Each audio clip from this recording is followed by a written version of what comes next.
할머니가 어떻게 죽었다가 다시 살아나신 걸까요? 그 말씀하신 것처럼 처음부터 아예 그 죽음의 상태에 이르진 않았을 거다라는 게 제 생각이고요. 심장이 멈췄는데도. 제 생각에는 심장이 멈췄다고 판단을 의사가 했을 텐데 아마도 약하지만 심장 박동이 계속 그 유지됐을 가능성도 있고요. 그래서 돌아가시지 않은 상태라고 보는 게 맞죠. 아 근데 신화나 뭐 설화에서 나오는 인간이 아닌 신적 존재에게 우리가 부활을 했다라고 말을 하는데 과학적으로 인간이 죽었다 살아나는 게 가능하지 않겠죠? 제가 생각하는 죽음의 정의는 산 사람이 죽음이라는 상태에 도달한 다음에는 죽음이란 상태에서 다시 살아있는 상태로는 올 수 없는 그 상태를 죽음이라고 불러야 된다면 그럼 부활은 제가 생각하는 죽음의 정의와는 모순되는 거죠. 저는 생각이 조금 다릅니다. 어. 아까 교수님께서 설명하시면서 이제 죽음의 정의 그리고 그것과 모순이 된다 이런 말씀을 하셨는데 어떤 사실을 설명하면서 정의 혹은 모순 이런 단어를 사용한다면 90% 확률 이상으로 물리학자일 가능성이 높죠. 말씀하신 내용대로만 보면 그런데 저는 다른 여러 가지 기술을 이용해서 다시 원 상태로 돌릴 수 있는 경우가 분명히 있을 것이거든요. 좀 극단적으로는 뭐 세포 하나를 냉동해가지고 오랫동안 보관했다가 나중에 다시 되살린다 이런 것들은 요즘 뭐 산부인과에서 시술도 많이 하고 네. 있죠. 개구리 같은 단순한 동물들은 실제로 냉동 보관해서 시간이 지나서 다시 되살리는 걸 하거든요. 그래서 그런 현상이 일부 가능할 수도 있다라고 저는 이야기하고 싶습니다. 사실 살아나는 것이 가능할 수 있다라는 증거들이 꽤 있어요. 근데 개구리가 죽다 살아난 거, 금붕어, 이 냉동인간에 대해서는 또 딴지를 걸고 싶어졌어요. 왜요? 왜냐하면 우리가 세포를 얼려서 세포 수준에서 그게 이제 잘 작동하도록 하는 건 가능하지만 뇌랑 사람이 정말 죽었는데 살아나게 하는 것은 아직까지는 과학자들은 약간 저거는 불가능한데 저 레벨에 살아나는 건 불가능한데 라고 얘기를 하고 있긴 합니다. 근데 심장의 경우에는 우리가 죽었다라고 진단을 받았는데 살아난 케이스가 있습니다. 이게 의학계에 최초 보고됐던 게 라자루스 증후군이라고.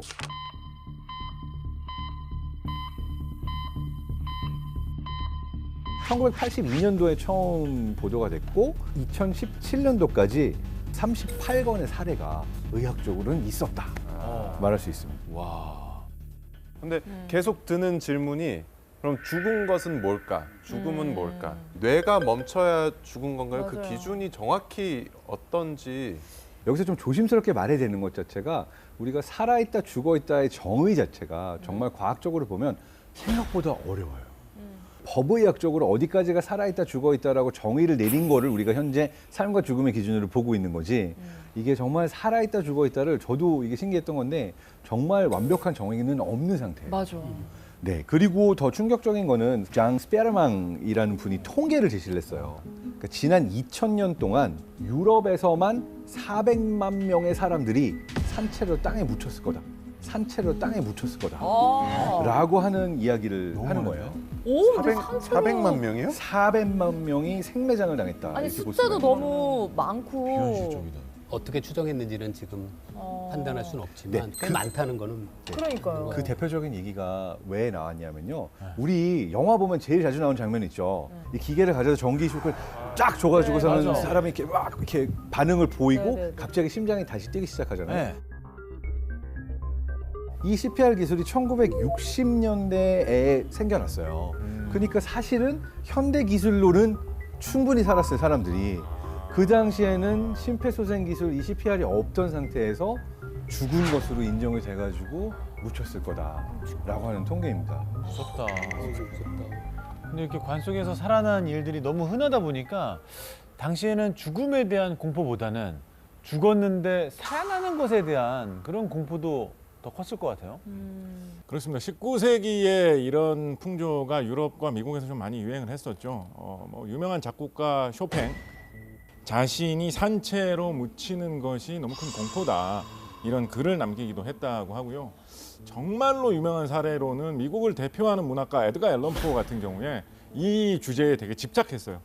에드가 앨런 포의 대표작 중에 하나가 때이른 매장, The Premature Burial이라는 단편 소설을 썼어요. 그 글을 읽고 또 그 공포가 더 확산되기도 했었는데 그렇다 보니까 한창 때 이런 공포가 심할 때는 역으로 자신이 만약에 사망을 했다라고 판정이 되면 최소한 산채로 묻히는 일은 없게 아예 뭐 이렇게 심장을 뭐 제거를 해달라라고 한다던가 뭐 목과 몸을 분리를 해달라 묻기 전에 처리를 해달라라고 유언을 남기는 그런 사례도 있을 정도였다고 합니다. 그 19세기에는 말씀하신 것처럼 이런 죽었다 살아나는 그런 사례들이 관찰되면서 사람들이 생매장에 대한 공포감이 굉장히 확산됐대요. 그리고 그래서 심지어는 19세기에 관해 구조에 대한 특허 어머. 같은 것들이 많이 나왔다고 합니다. 어떤 이제 거? MRI 어세스먼트를 여러 번 했었는데 거의 죽기 직전에 이제 환자 마지막 체크를 하러 빠르게 이제 MRI 넣는 경우들이 있어요.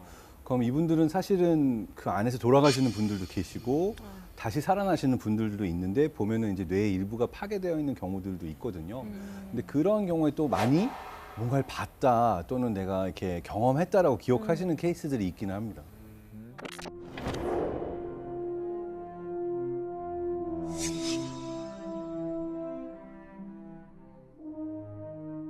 근데 진짜 임사 체험이 가능한 겁니까? 체험 자체는 그분이 정말로 했을 가능성은 있죠. 어. 그렇다고 해서 몸과 어떤 영혼이 분리가 돼서 아, 어떤 무엇인가를 경험한 것은 아니라는 게 제 입장이긴 합니다. 그 진짜 그런 사람들에 대한 연구는 조금 오래됐더라고요. 그 1892년에 임사체험 연구가 처음 시작했는데요. 미국의 지질학자 알베르토 하임이라는 분이 본인이 직접 임사체험을 했었대요. 그리고 그걸 계기로 해서 연구를 시작했는데요. 그 임사체험자들 사례를 분석하고 발견해낸 놀라운 공통점이 있어요. 어떤 공통점입니까? 그건 바로 밝은 빛을 본다입니다. 밝은 빛을 본다.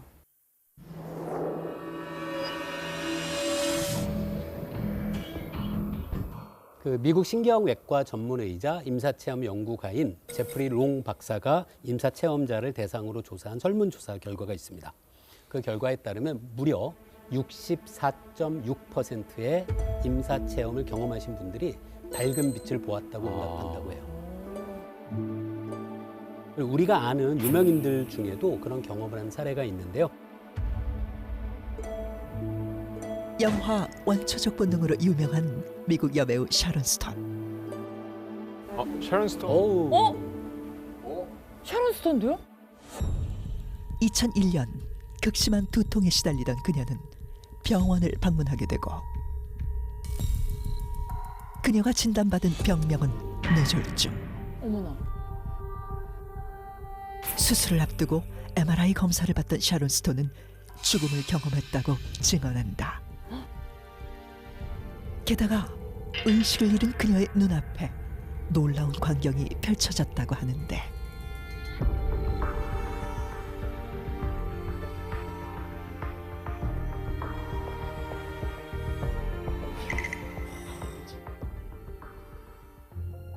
그리고 생사의 기로에서 밝은 빛을 봤다는 또 한 명의 여배우가 있다. 고혹적인 외모로 세기 연인이라 불린 엘리자베스 테일러. 1962년 그녀는 척추 수술을 받던 도중 호흡이 정지해 5분간 사망 상태에 놓이게 된다. 그리고 그 순간 그녀는 믿을 수 없는 경험을 하게 되는데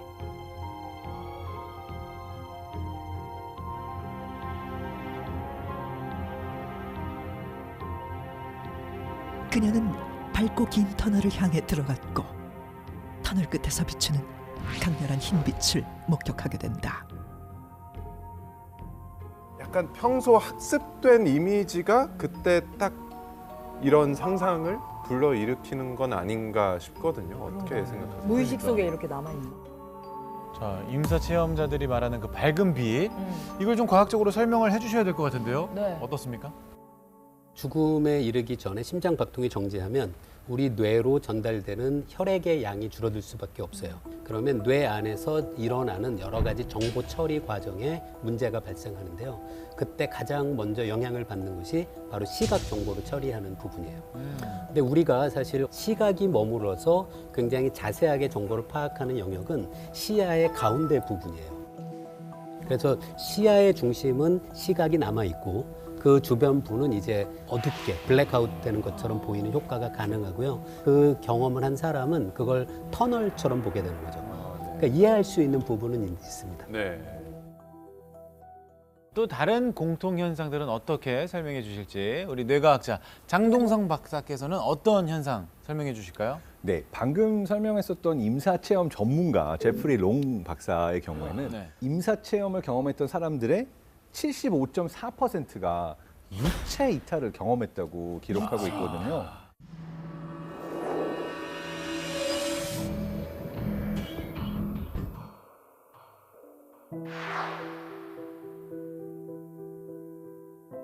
우리나라네요.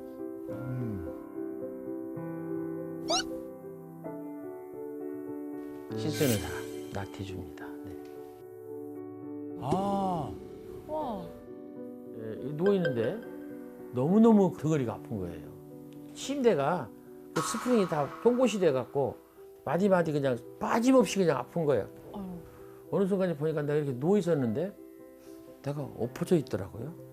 이쪽에 있는 나는 육신의 나고 앞으로 엎어진 나는 이게 이제 분리된 거예요. 그리고 어디서 무슨 소리가 들려요. 의식을 해봤어요. 했더니 아버지였어요. 어머나. 아, 제가 왜 저렇게 애타게 부를까? 그래서 아무래도 내가 돌아가야 되겠다. 와보니까 나를 부르고 있던 사람은 아들이었고 사흘 동안 불렀대잖아요. 밤낮을. 그런데 마지막 끝자락에서 내가 조금 들은 거예요. 자세하게. 디테일하네요. 그럼 어떻게 이렇게 똑같이 내용이 같을 수가 있는 건지. 그러게. 진짜 유체 이탈을 하지 않고는 이게 말을 할 수 없는 거잖아요. 전 유체 이탈에 대해서 뭐 큰 믿음은 안 갔었는데 네. 저렇게 또 나태주 시인의 그래, 경험담을 신뢰가 들으니까 이게 진짜 가능한 건가 싶기도 하고 혼수 상태에서 아들이 부르는 걸 진짜 들으신 거잖아요. 그러니까 이게 시각뿐만 아니라 청각도. 장 박사님 이게 가능한 일입니까? 유체 네. 이탈? 그러니까 유체 이탈 자체는요 네. 불가능하다고 봅니다. 그러니까 이거는 뇌가 만들어낸 환각이에요. 이탈에 대해서 많은 사람들이 믿는데 그 사람들이 공통적으로 가지고 있는 믿음이 영혼이 있고 육체가 있다라는 믿음이 있어요. 근데 분리될 수 이런 있다. 분들은 이 유체 이탈이 내가 일어났다. 내가 내 몸 위에 떠가지고 나를 봤다. 정말 분리돼서 딴 곳에 갔다 왔다. 이런 이야기들 하거든요. 근데 실제로 스위스의 한 연구진들이 유체 이탈을 경험했던 사람들의 뇌에서의 어떤 공통점이 있는가를 봤더니 특정 부위에 이분들의 리전, 그러니까 일종의 마비가 일어난 거예요. 이 경험을 할 때 이 경험이 여기에 장애가 일어났다 바로 일어나는 게 아니라 내가 미리 가지고 있던 믿음과 비슷한 것들을 환각으로 경험하게 되는 거죠. 그리고 나중에 더 신기한 건 이걸 가상현실 상태에서 사람들이 일반인들도 내가 다른 아바타 안에 들어가 있다는 강력한 착각을 줄 수가 있어요. 심지어는 그걸 어떻게 할 수 있냐면 내가 누워 있는데 내가 내 위에 떠서 나를 내려다보고 있다는 그런 착각을 분들 많아요. 리얼로 느끼게 할 수 있거든요. 할 수 있는 거예요? 네, 그걸? 그 실험을 할 수 있는 아웃 오브 바디 일루전이라는 실험이 있는데 아까 그 유체 이탈을 경험했던 환자분들의 뇌 부위랑 똑같은 뇌에서 변화가 측정이 됐어요. 그래서 사실은 진짜 내가 경험했어라고 말씀을 하시지만 네. 뇌과학의 입장에서 보면 이거는 환각이다. 설명될 수 있는 환각이다. 네. 예전에 영혼의 무게를 측정한 실험이 있었잖아요. 네. 21g, 영혼은 21g이다라는 결과가 나왔는데 만약에 영혼이 있다면 유체 이탈이 가능할까요? 아니면 이거는 좀 잘못된 실험이었나요? 자, 이게 일단 여러 가지가 잘못된 실험이었어요. 가정부터가 영혼이 있다부터 시작을 한 거죠. 그렇죠. 그러니까 실제로 없을 수도 있는데 영혼이 빠져나가기 위한 순간을 측정을 하겠다. 사람이 죽는 순간에 몸무게의 변화를 측정을 하면 얼마의 변화가 일어나느냐가 결국 영혼의 무게가 아니냐라고 실험을 하겠다는 아이디어를 가지고 실험을 했는데 이게 사실 정확하게 측정하기 너무 어려워요. 그러다 보니까 노이즈도 많고 어떤 사람의 경우에는 딱 숨을 거둔 이후에 오히려 몸무게가 늘어나기도 하고 그럼 이 사람은 과학자로서 해서는 안 되는 일을 한 거예요. 그 데이터는 버렸어요. 못 봤어. 그런 건 에이, 없었어. 그럼 안 되지. 하고 21.3g이 차이가 났네. 이거다 해서 그 연구 결과만 아, 진짜. 보고를 해서 유명해져서 나중에 이걸 이제 살펴본 과학자들이 이거는 사실 과학으로 칠 수 없다라고 엄청나게 많은 비판을 했었던 영혼은 21g이다라고 하는 스토리의 비하인드입니다. 네. 일단 뭐 다이어트 하시는 분들은 사람마다 몸무게는 이렇게나 다른데 영혼의 무게는 21g으로 동일하다는 것에 대해서 듣자마자 의심을 하시겠죠. 다른 시각이네요, 역시. 우리 뭐 한 가지 직접 한번 해볼까요? 네네. 잠깐 지금 눈을 한번 감아 보시겠습니까? 오. 네, 시청자 여러분도 같이 해보셔도 좋아요. 오래 안 걸립니다. 잠깐 눈을 감아 보시고 학창 시절에 시험 보는 모습을 한번 기억을 해보세요. 떠올려 보세요.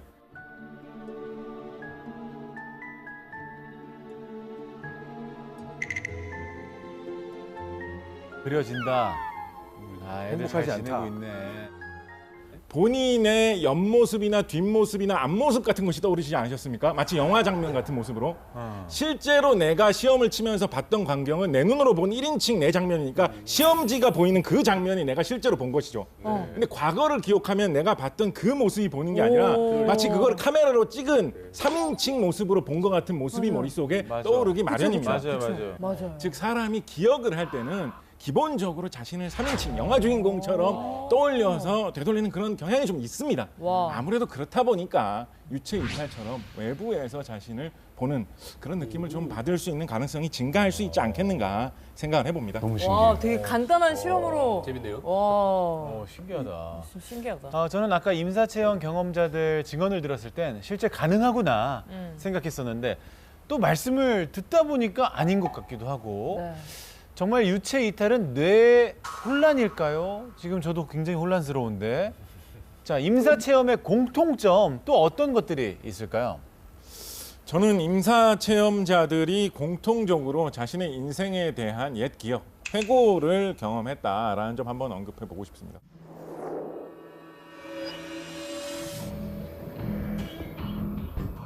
그러니까 해고. 회고를 경험했다는 게 보통 필름처럼 막 뭐 지나간다, 주마등처럼 막 스쳐 지나간다 이렇게 얘기하는 것처럼. 네. 실제로 미국의 임사체험 전문가 지금 계속 언급되고 있는 이 제프리 롱 이분이 조사를 한 바에 따르면 임사체험 중에 자신의 과거를 되돌아보는 체험을 했습니까? 라는 질문에 22.2%가 그렇다라고 대답을 했다라고 합니다.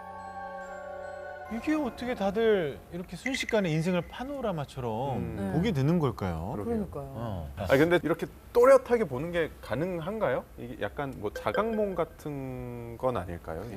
이 자각몽이라는 게 되게 재밌는데요. 자각몽이라는 건 내가 꿈을 꾸고 있으면서 내가 꿈을 꾸고 있는 걸 알고 있는 상태인 맞아, 거예요. 그럴 때 있어요.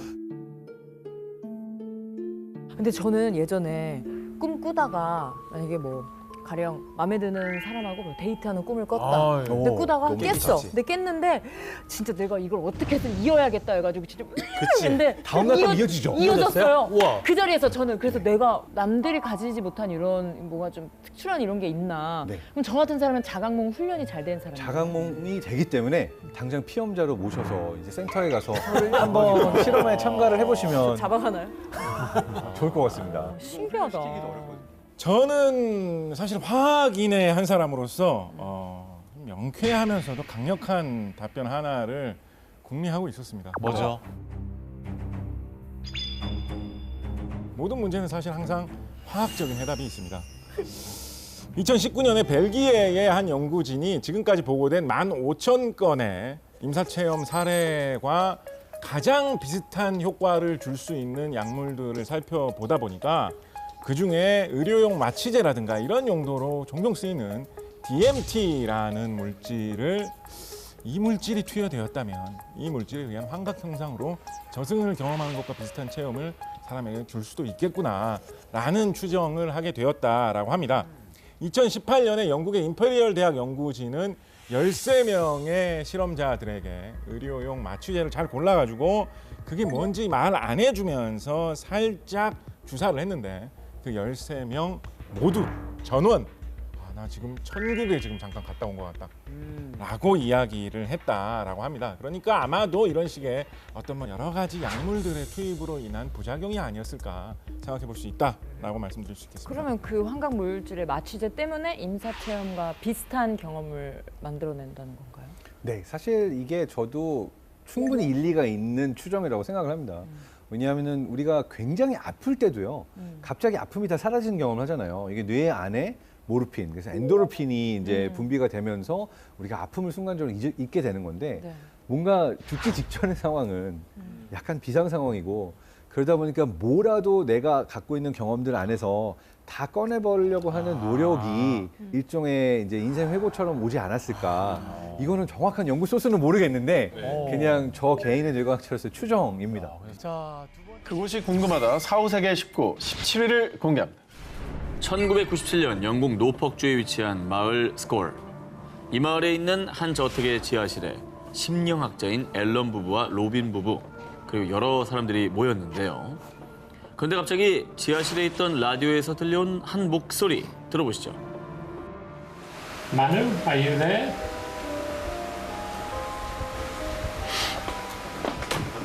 Emily? Yes. Hello, Manu. Thank you, Manu. 뭐야 대답했어? We would like to ask the question of the appearance of your space.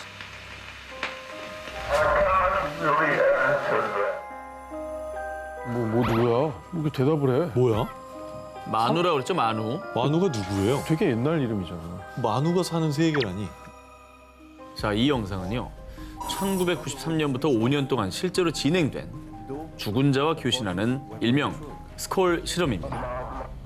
라디오 속 목소리의 주인공인 마누는 이승과 다른 세계 사이의 문을 지키는 문지기, 즉 사후세계에 존재하는 자라고 합니다. 무슨 소린가 싶으시죠? 쉽게 말하면 죽은 자와 교신하는 실험을 했고요. 성공까지 한 겁니다. 진짜? 대체 그러면 어떻게 4, 5세계 존재를 저렇게 뭐 연결을 해낸 거예요?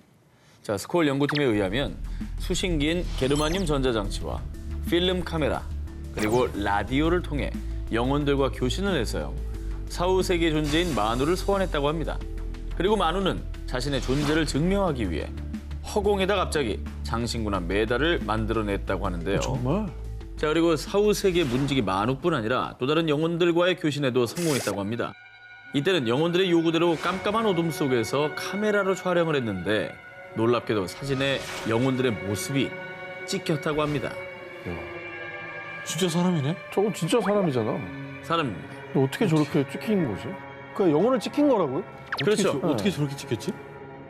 모르겠어요. 지금까지 이제 얘기를 듣고 있으니까 이게 딱 들었을 때 야, 어머 정말 놀라워 이거보다는 약간 정말 맞을까? 이런 의심이 들기는 해요. 스콜 연구팀은요. 실험을 할 때 조작이 아님을 증명하고 도움을 받기 위해서 모 대학교의 전기공학과 교수와 영국 심령연구학회에 있는 교수 등을 실험에 초청을 했는데요. 이들이 보는 앞에서 라디오 내부의 부품도 제거하고 전원 코드도 뺀 채 실험을 했다고 합니다. 정말? 자, 그러니까 당연히 작동이 안 되는 게 맞겠죠. 그런데 소리가 들린 겁니다. 그게 바로 영혼의 소리. 즉, 교신에 성공했다는 증거가 되는 것이죠. 야, 이게 뭔 소리야 진짜. 어우, 소름인데 약간. 자, 그래서 실험에 참여한 과학자들은 스콜 실험 결과는 속임수가 아니다라며 증언을 했다고 합니다. 아니 근데 뭐 이 실험 지금도 합니까? 그럼 지금까지 하고 있다면 전 세계가 뒤집어졌을 것 같은데. 1998년 1월 실험을 시작한 지 5년 만에 스콜 실험이 갑작스레 중단됐습니다. 그 이유가 무엇이었냐? 사악한 영혼들이 우리가 사는 세상으로 넘어오려고 했습니다. 그래서 그만뒀습니다. 스콜 실험 연구팀에 따르면 죽은 자들이 자신들이 드나들 수 있는 문, 빈 유리관을 설치해달라고 요구했는데 이 빈 유리관에서 사악한 기운의 영이 나타난 겁니다. 이에 연구팀은 제어 불가능한 끔찍한 일이 생길 수도 있다고 판단해 결국 실험을 중단했다고 합니다. 이 실험을 보면 어쨌거나 인간이 사는 세상도 있고 사후세계도 있고 뭐 이런 게 증명이 된 게 아닌가. 죽은 자들과 교신하는 스콜 실험, 그들이 사는 사후세계는 대체 어떤 곳일까요? 그곳이 궁금하다 사후세계 19, 16일 공개합니다. 1960년대부터 사후세계를 연구하며 Near Death Experience, 일명 임사체험이라는 단어를 처음 사용한 임사체험 분야의 최고 권위자, 미국의 심리학자 레이먼드 무디. 이 무디가 1975년 발표한 책 3 이후의 삶은요. 그가 60년대부터 10여 년간 임사체험을 한 약 150명과 인터뷰한 내용을 담고 있습니다.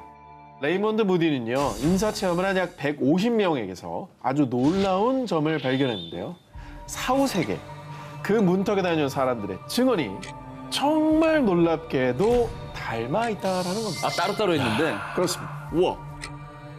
이게 지금 150명이나 되는 사람을 인터뷰했는데 다 비슷하게 얘기한 거면 진짜로 공통된 증언이라는 얘기 아니에요. 믿음직한 거죠.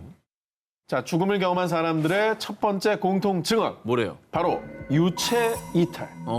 자, 영화에서 보셨을 겁니다. 영혼이 몸에서 이게 빠져나온 현상. 이걸 말하는 건데요. 실제로 1984년 미국에 살던 마리아는 갑자기 심장마비가 와 병원으로 옮겨졌는데요. 그런데 바로 그때. 갑자기 몸이 왜 붕 뜨지? 자신의 영혼이 두눈실 떠오르는 걸 느꼈고요. 아래를 내려다보니 의료진에 둘러싸여 응급조치를 받고 있는 자신을 발견했다는 겁니다. 근데 정말 놀라운 건요. 유체 이탈을 한 마리아의 영혼이 병원을 둘러보다 3층 테라스에서 테니스화를 발견한 겁니다. 그리고 그 뒤 의료진의 응급조치로 다행히 마리아는 의식을 되찾았는데요. 3층 테라스에 테니스화가 있었어요. 마리아가 자신이 본 걸 의료진에게 얘기를 했고 이 말을 들은 의료진이 3층 테라스에 가봤는데 정말로 그곳에 테니스화가 있었다고 합니다. 야, 이거는 진짜 소름인데. 자, 이어서 죽음을 경험한 사람들의 두 번째 공통 증언. 하얀 터널. 강렬한 빛이 나는 터널로 빨려 들어간다라는 겁니다. 1982년 미국 네바다주에서 암 투병 중 숨을 거뒀다 깨어난 제이컵. 숨을 멈춘 그 순간 그는 갑자기 머리 위로 나타난 강한 빛이 나는 하얀 터널 속으로 빨려 들어갔다고 하는데요. 그런데 터널을 지날 때 그의 눈앞에 펼쳐진 광경. 바로 태어날 때부터 눈을 감은 순간까지 자신의 모습이 파노라마처럼 지나갔다는 겁니다. 이게 사실 영화나 드라마에 많이 나오던 이 장면이에요. 그렇죠. 작가분들이 이 무디책을 보고 말이죠. 참고를 해서 쓴 게 아닌가. 뭐 그런 생각이 들 정도로 공통된 증언이 나온다는 겁니다. 죽음을 경험한 사람들의 세 번째 공통 증언. 반가운 누군가를 만난다는 것. 하얀 터널을 지난 뒤에 먼저 세상을 떠난 가족 또는 친구들이 자신을 반갑게 맞아주기도 하고요. 진짜? 혹은 하느님, 부처님 등 신을 만나기도 한다는 겁니다. 어머머. 정말 얘기를 듣고 있으면 되게 안 믿기는 얘기들이에요. 사실 얘기 자체만으로는. 근데 말하는 사람들이 붙이는 그 뭐 상황이나 이런 걸 들으면은 좀 그럴듯한 것 같기도 하고. 아니, 개별 증언들을 모아놓은 책이니까 전혀 그게 뭐 말을 맞추거나 이러진 않았을 거 아니에요. 그렇죠. 다 이제 공통적으로 나타나는 형상들. 다 개별적으로 만난 한 150명의 사람들의 얘기입니다. 그것이 궁금하다. 사후세계 19, 13위를 공개합니다. 2003년 미국, 천국에서 누나를 만나고 돌아온 한 소년이 있습니다. 엄마, 나한테 누나가 또 있어요. 누나는 지금도 있잖아. 아니요, 누나는 한 명 더 있었어요. 천국에서 만난 그 누나가 얘기해줬어요. 대체 이 소년은 무슨 말을 한 걸까요? 2003년 3월, 당시 4살이었던 소년 콜트는 급성 충수염으로 의식불명에 빠져 응급실로 이송. 대수술을 2번이나 받았을 정도로 아주 위독한 상태였습니다. 심지어 3분간 심정지 상태에 이르기도 했는데요. 하지만 다행히도 수술은 무사히 끝났고 콜트는 건강을 회복할 수 있었습니다. 그런데 말입니다. 수술이 끝난 뒤 콜트는 엄마, 아빠, 나 천국에 다녀왔어요. 가족에게 자꾸만 천국 얘기를 꺼냈습니다. 하지만 콜튼의 부모는 아들 콜튼의 의식이 뚜렷하지 않다고 여겨 대수롭지 않게 생각했죠. 그런데 천국에서 누나도 보고 왔는걸요? 콜튼이 천국에서 누나를 만나고 왔다는 말에 콜튼의 부모는 깜짝 놀라고 말았는데요. 그 이유, 콜튼이 태어나기 전인 1998년 안타깝게도 콜튼의 엄마가 임신 초기에 유산한 적이 있었던 것입니다. 하지만 콜튼의 부모는 이 이야기를 콜튼에게 단 한 번도 한 적이 없었다고 하는데요. 야, 그럼 유산된 아이가 천국에 있었고 걔를 만나고 온 거야? 콜튼에 따르면 자신과 똑 닮은 누나가 천국에서 콜튼을 보자마자 달려와 포근히 안아줬다고 합니다. 그러면서 하늘에서 지켜보고 있었다라고 말했다고 합니다. 4살 꼬마가 지어낸 얘기라고 하기에는 너무나 구체적이었던 것이죠. 게다가 아빠, 천국에서 팝 할아버지도 만났어요. 정말 재밌는 분이에요. 콜튼은 증조부, 팝 할아버지까지 천국에서 만났다고 합니다. 이분은 콜튼이 태어나기도 훨씬 전에 돌아가신 분이었는데 말이죠. 너무 놀라서 콜튼의 아빠는 콜튼에게 조심스레 다가가 팝 할아버지가 돌아가시기 전에 사진을 보여줬는데요. 이 할아버지 아니에요. 천국에는 나이 든 사람이 없었어요. 그래서 콜튼의 아빠는 다시 팝 할아버지의 젊은 시절 사진을 보여줬습니다. 그제야 콜트는 천국에서 본 팝 할아버지가 맞다라고 했습니다. 이거 소름이다. 뭐야? 자, 이후에 천국에서 죽은 가족들이 만난 소년, 콜튼의 천국 경험담은 대대적으로 이슈가 돼서요. 2010년 Heaven is for Real이라는 책으로 발행돼 미국에서 무려 175주간 베스트셀러에 올랐습니다. 그리고 2014년에는 영화로까지 개봉돼 전미 박스오피스 1위를 기록하기도 했다고 합니다. 그곳이 궁금하다 4호세계 19 4위 공개합니다. 1962년 레바논의 한 마을. 평소 심장이 좋지 않던 20대 여성 하나는 첫째 딸 레일라와 둘째 딸 갈랄에 이어 셋째 아들을 출산한 뒤 건강이 급격히 악화됐는데요. 하나는 자신의 삶이 얼마 남지 않았다는 슬픈 예감이 들었습니다. 그러던 어느 날 여보, 난 곧 당신 곁을 떠나겠지만 환생해서 다시 돌아올 거예요. 남편 파루크에게 이런 의미심장한 말을 남겼고요. 그 뒤로 몇 년간 더 투병하다 결국 눈을 감고 말았습니다.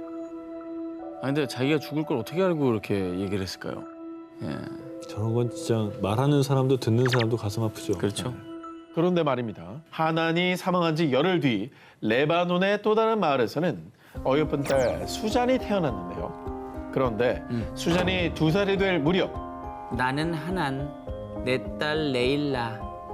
이렇게 알 수 없는 말을 반복하더니 파루크, 갈라레 등 수잔의 부모는 생전 처음 들어보는 이름들을 얘기했는데요. 오, 이거 아까 그 죽은 하난의 딸들 이름이잖아요. 갈라레, 레일라. 맞아. 맞습니다. 수잔의 부모는 대체 무슨 일인가 하다가 혹시나 마음에 수잔이 언급한 이름들을 수소문해서 결국 하난의 가족들을 찾았습니다. 그런데 하난의 가족들을 본 수잔은 놀랍게도 한 명씩 손으로 짚으며 그들의 이름을 정확히 다 맞췄고요. 그 뒤엔 수잔이 종이에 7자리의 숫자를 적었는데 이 숫자는요. 하난의 집 전화번호와 일치했다고 합니다. 야, 이거 진짜 소름이다. 너무 이상하다, 너무 이상하다. 그리고 놀라운 건 이게 끝이 아닙니다. 수잔은 첫째 딸 레일라와 둘째 딸 갈라레를 보며 옛날, 수술 전, 보석이라는 말을 했는데 알고 보니 생전에 하난이 자신의 보석을 딸들에게 나누어 주라고 오빠에게 유언을 남겼던 겁니다. 아, 너무 안 믿긴다, 이거. 그런데요. 수잔이 성인이 된 뒤의 모습이 또 놀라움을 자아냈는데 어머, 비슷하다. 아니, 이게 진짜 지금 닮았다. 사실은 뭐 이렇게 뭐 눈매나 콧볼 쪽이나 이렇게 앙 담은 인매 쪽이 특히 인매가 저는 비슷하다고 닮았어. 인매가 닮았어요. 환생을 예감하고 다른 모습으로 가족을 찾아온 여인. 그녀를 환상하게 만든 건 과연 무엇이었을까요? 여름 특집 6탄 그곳이 궁금하다 4호세계 19 1위 후보 헤드라인 공개해 주시죠. 이스라엘과 시리아의 국경에 위치한 영토 분쟁 지역 골란고원. 이곳에 있는 한 마을에 머리에 붉은 반점이 있는 아이 알레포가 태어났습니다. 그런데 또래보다 꽤 일찍 말이 트인 알레포. 그런데 말입니다. 3살이 되던 해에 알레포가 이상한 이야기를 하기 시작했습니다. 내 이름은 하페즈였어요. 엄마, 무서워요. 그 남자가 나를 죽였어요.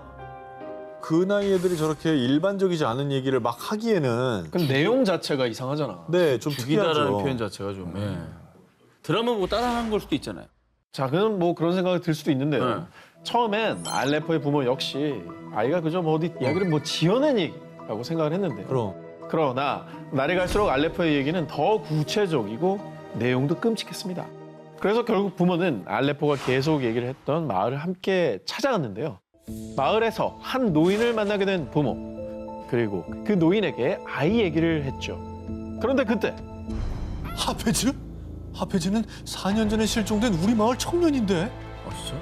정말 놀랍게도 4년 전 이 마을에서 하페즈라는 청년이 일을 하러 나갔다 돌아오지 않았다라는 겁니다. 근데 4년 전이면 그 아이가 뱃속에 있었던 시기까지 합치면 대충 맞는 거예요. 만 3살이라고 생각했죠. 딱 맞는 거예요. 맞네. 환생이네. 그리고 갑자기 인적이 드문 곳으로 향한 알레포. 부모님과 마을 노인은 앞서가던 아이를 뒤따라갔는데요. 그런데 갑자기 멈춰선 아이는 어느 한 곳을 가리켰습니다. 뭔데? 왜? 자, 그곳은 특별한 게 없는 그냥 맨 땅이었는데요. 그런데 이상한 기분이 든 노인은 알레포가 가리킨 곳에 땅을 파기 시작했습니다. 그런데 그때 땅 속에서 발견된 백골. 어머. 그냥 가리켰는데 100골 나왔을 때 얼마나 놀랐을까? 그러니까. 이것도 놀라운데. 놀라운 일은 이게 다가 아니었습니다. 아, 또 뭔데? 급기야 아흐메드가 흉기로 제 머리를 내리친 뒤 여기에 묻었어요. 그러면 여기서 진짜 만약에 마을에 아흐메드라는 사람이 진짜 있으면 후덜덜이죠. 이거 진짜 무서운 일인데? 후덜덜이죠. 어땠을까요? 아흐메드라는 청년이 마을에 실제로 있었다고. 알레포가 백골의 위치뿐만 아니라 흉기를 벌인 장소, 하페지를 죽인 범인의 이름까지 정확하게 집어내자 결국 아흐메드는 자신의 범행을 시인. 이후 경찰에 체포됐다.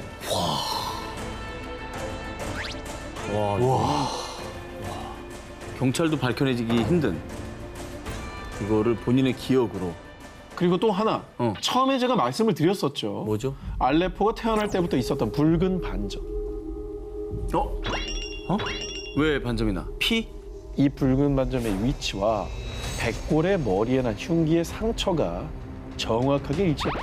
아, 너무 이상하다 이거. 와, 너무 무서운 일이다 이런 거. 이건 너무 이상한 얘기다. 3살 꼬마의 놀라운 사연. 이 모든 걸 어떻게 설명할 수 있을까요? 환생이 아니라면 말이죠.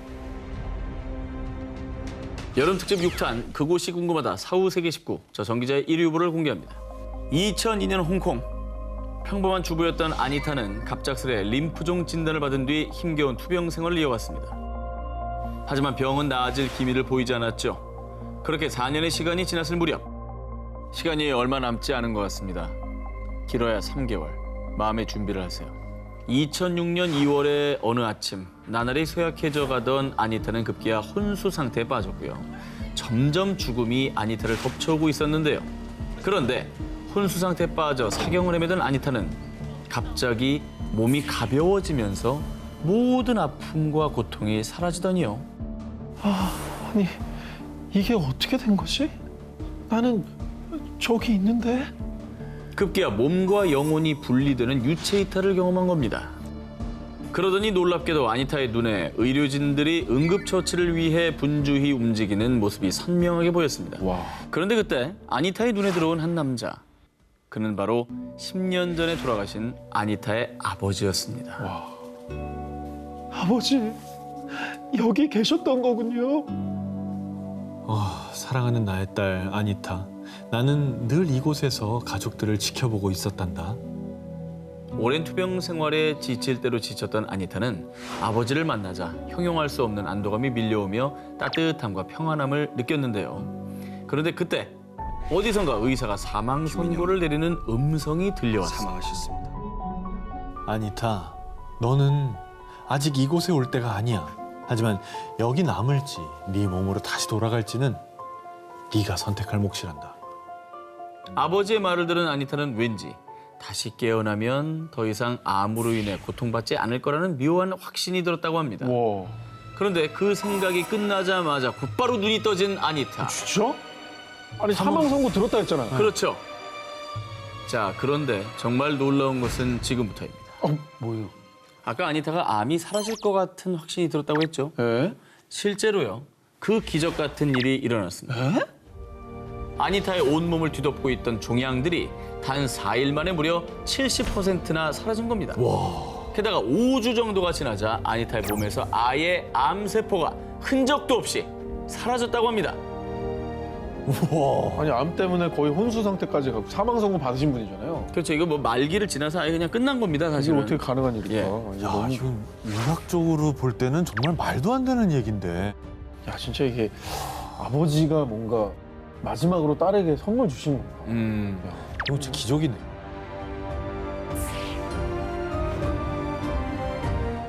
신과 함께 떠나는 저승 투어 19, 14위 공개하겠습니다.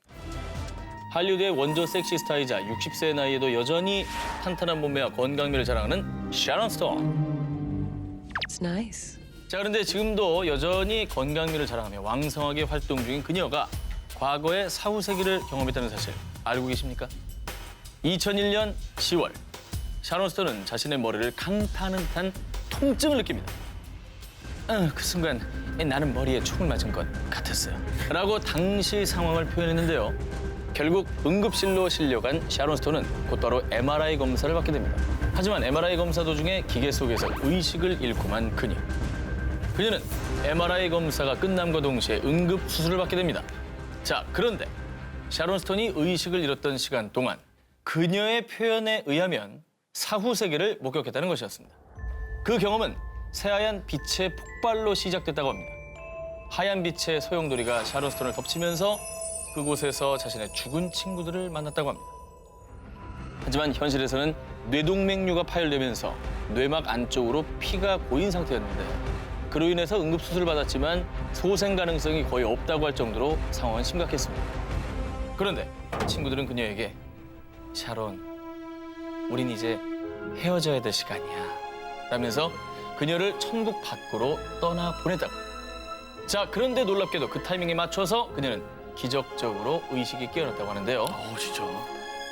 2001년 수술 도중 자신이 겪었던 경험을 죽음에 이르렀다 다시 살아난 일이라고 믿고요. 죽음이 두렵지 않고 자신에겐 선물 같았다라고 하는데요.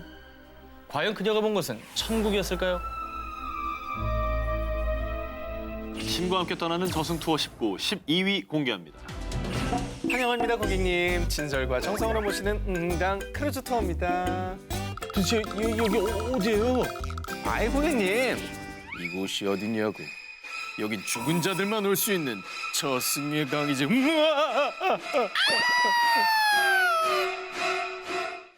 자, 일명 저승행 필수 코스로 불리는 이곳.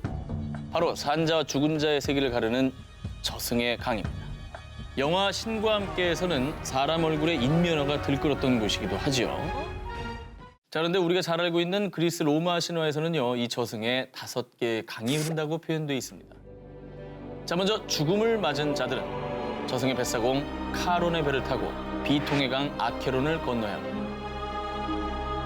그런데 이 카론 씨가 뱃삭스를 아주 철두철미하게 챙기기 때문에 노잣돈이 없는 망자들은 저승의 나루터에서 영원히 헤매게 된다고 합니다. 그리스 로마를 배경으로 한 영화를 보면 시신 위에 동전을 얹은 모습을 종종 볼 수가 있습니다. 그러고 보면 우리나라를 비롯한 동양에서도 저승길에 노잣돈이 필요한 건 매한가지죠. 시신의 입속에 동전을 넣어두거나 죽은 이를 옮기는 상여 속에 돈을 꽂아두는 것이죠. 서로 문화는 다르지만 망자가 저승길을 편히 갔으면 하는 마음에서 생긴 풍습이라고 합니다. 자, 그렇게 투철한 직업 정신을 가진 카론의 배를 타게 되면 시름의 강 코퀴토스에 도착을 하게 됩니다. 이곳에서는 살아생전 후회스러운 기억들이 모조리 되살아난다고 하는데요. 그때의 시름 때문에 결국 시름시름 앓게 된다고 합니다. 그 다음엔 물이 아닌 불이 흐르는 곳, 불길의 강 플레게톤에 도착하게 됩니다. 이곳에서는 죽은 자의 영혼을 불로써 정화하고요. 정화된 영혼은 망각의 강 레테의 강물을 마시고 자신의 모든 과거를 잊는다고 합니다. 자, 도깨비 드라마에서 이 저승이가 망자에게 주었던 차 한 잔 기억나시죠? 그 역할을 한 거라고 보면 되겠습니다. 자, 이렇게 금품갈취에 강제 영혼 화형, 그리고 수질이 의심스러운 강물까지 억지로 마시고 나면 바로 그 순간 이 영혼들은 드디어 죽음의 심판을 받게 됩니다. 신의 사랑을 받은 자들은 낙원의 땅 엘리시온에서 영원한 생명을 보장받게 되고요.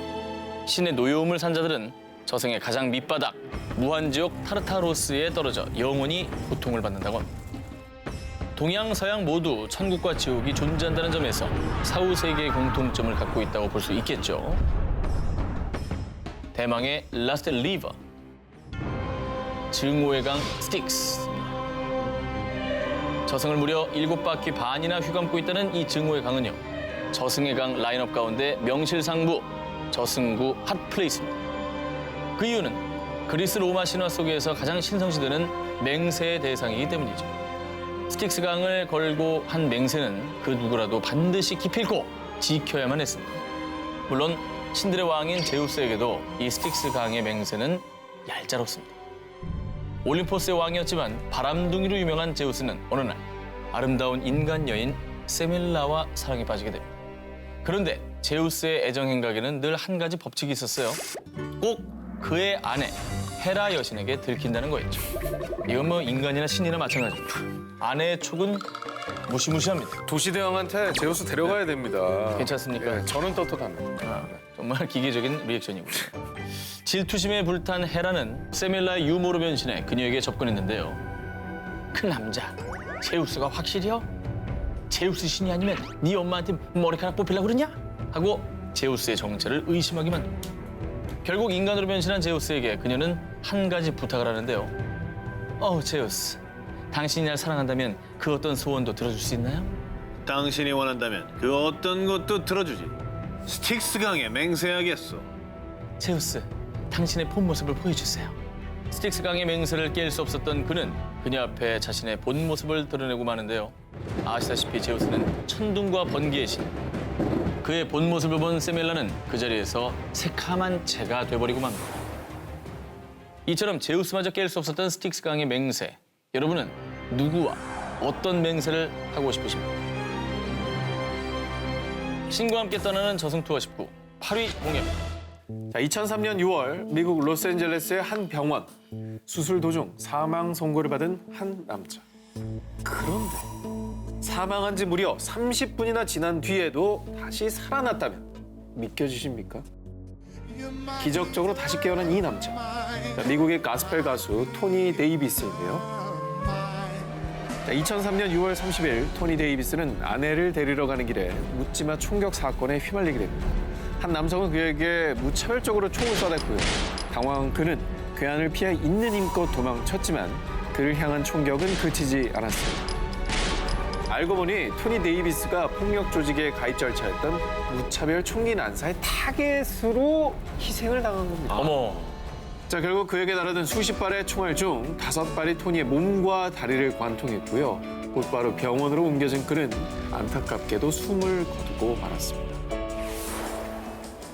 그런데 이때 사망 선고를 받은 지 30분 만에 그의 심장이 다시 뛰기 시작했습니다. 말도 안 돼. 정말 이 상황이 믿겨지십니까? 일단 뇌에 피가 안 가는 거잖아요. 그렇죠. 몇 분 안에 막 뇌에 피가 안 가면 맞아요. 뇌가 죽는다 뭐 이런 얘기도 많잖아요. 30분이나 지난 겁니다. 말이 안 되는데? 자, 기적적으로 죽음의 문턱에서 돌아온 토니 데이비스. 하지만 안타깝게도 총상을 입은 왼쪽 다리는 절단해야 했고요. 목소리까지 잃어서 말조차 하기 힘들 거라는 진단을 받게 됩니다. 목숨은 건졌지만 목숨만큼 소중했던 목소리와 또 다리까지 잃게 된 그는 절망에 빠졌는데요. 그 순간 그의 귓가에 들린 목소리. 그들을 진심으로 용서하라. 자, 마치 신의 계시와 같이 들린 음성. 결국 그들을 용서하기로 마음의 결단을 내렸는데 아이고. 자, 바로 그때 토니는 자신의 왼쪽 다리에서 온기를 느꼈고요. 회생 불가 판정을 받은 왼쪽 다리와 성대가 다음 날부터 재기능을 하기 시작한 겁니다. 자, 그는 자신이 사망했던 동안에 하얀 구름 위에 누워서 거대하고 아름다운 도시를 보았습니다. 라며 사후 세계를 경험한 것이라고 확신한다는데요. 그에게 일어난 기적은 지금까지도 풀리지 않는 미스터리로 남아있습니다. 신과 함께 떠나는 저승 투어 19 3위. 증명되지 않은 금단의 영역, 사후 세계. 자, 그런데 그곳에 아빠가 있었어요. 자, 이렇게 무려 천국에서 아빠를 만나고 돌아온 소년이 있었습니다. 오, 엄청난데? 미국 노스캐롤라이나주 8살 소년 랜든 휘틀리는 아빠 앤디, 엄마 줄리와 함께 교회에 다녀오는 길에 끔찍한 교통사고를 당하게 됩니다. 차체도 제대로 할 수 없는 큰 사고에 아빠 앤디는 안타깝게도 그 자리에서 사망을 했고요. 극적으로 구조된 랜드는 심각한 머리 외상으로 혼수 상태에 빠지고 말았습니다. 아이고. 자, 그런데 정말 기적적으로 혼수 상태에 빠진 지 14일 만에 랜든이 깨어나게 됩니다. 자, 그런데 깨어난 랜든은 엄마에게 이상한 말을 했는데요. 엄마, 아빠를 봤어요. 아빠가 천국에 있었어요. 우와! 랜든은 아빠의 죽음을 모르던 상황이었습니다. 자, 그리고 놀라운 사실은 여기서 끝이 아닙니다. 엄마, 그런데 그곳에서 다른 2명의 아이들을 봤어요. 근데 제 형제 같았어요. 뭐야? 사실 엄마 줄리는 랜든을 낳기 전에 2번의 유산을 했기 때문입니다. 어머. 2번도 맞춘 거네요. 랜든의 말에 따르면 모두가 한 장소에서 함께 있었고요. 단박의 형제인 걸 알 수 있었다고. 자, 현재 랜든은 성인이 되었는데요. 아직도 그날 그 당시의 경험을 생생히 기억하고 있고 그래서 더욱더 사후세계의 존재를 믿고 있다고 합니다. 자, 아무튼 이렇게 천국에서 아빠와 형제들을 만나 작별 인사라고 하고 온 소년이 있다면요. 죽은 지 1년 반 만에 엄마 아빠 품으로 다시 돌아온 소녀들이 있다고 합니다. 자, 영국 노썸버랜드 헥스함에 사는 폴락 부부에게 11살 조안나와 또 6살 제클린, 귀여운 두 딸이 있었습니다. 그런데 1957년 5월 5일 두 자매가 교회를 가던 길에 그만 교통사고를 당했고요. 안타깝게도 그 자리에서 사망하고 맙니다. 그런데 두 딸이 떠난 다음인 1958년 초 임신 소식이 있었고 그리고 그해 10월 쌍둥이 자매 제니퍼와 질리언을 낳았습니다. 그런데 아기들을 처음 본 폴락 부부는 소스라치게 놀라고 맙니다. 왜요? 제니퍼의 이마에 1년 반 전에 죽은 제클린의 이마에 있던 흉터와 비슷한 모양의 점이 있었던 겁니다. 또 엄마, 메리 인형이랑 수잔 인형은 어딨어요? 인형놀이 하고 싶어요. 자, 이렇게 죽은 두 자매가 가지고 놀던 장난감 인형의 이름까지 부르면서 달라고 보챘던 겁니다. 소름 끼치죠? 네. 특히나 저 이름은, 인형 이름은 죽은 딸이 붙여줬던 그 이름이었던 거예요. 이거 소름인데. 게다가 4살이 되던 해에 죽은 두 자매가 살았던 헥삼거리를 지나게 된 쌍둥이는요. 학교에 다닌 적도 없었는데 저기 우리가 다녔던 학교는 저기예요. 하면서 죽은 두 자매가 다녔던 학교를 자신들이 다녔다고 얘기를 했고요. 와, 그럼 진짜 뭐 이거 환생이에요? 그것도 같은 부모한테? 그렇죠. 똑같이 자매로? 와, 이건 너무 놀랍다. 모르던 기억까지 그냥 그렇죠. 해버리니까. 정말 조안나와 제클린이 다시 엄마의 품으로 돌아온 걸까요?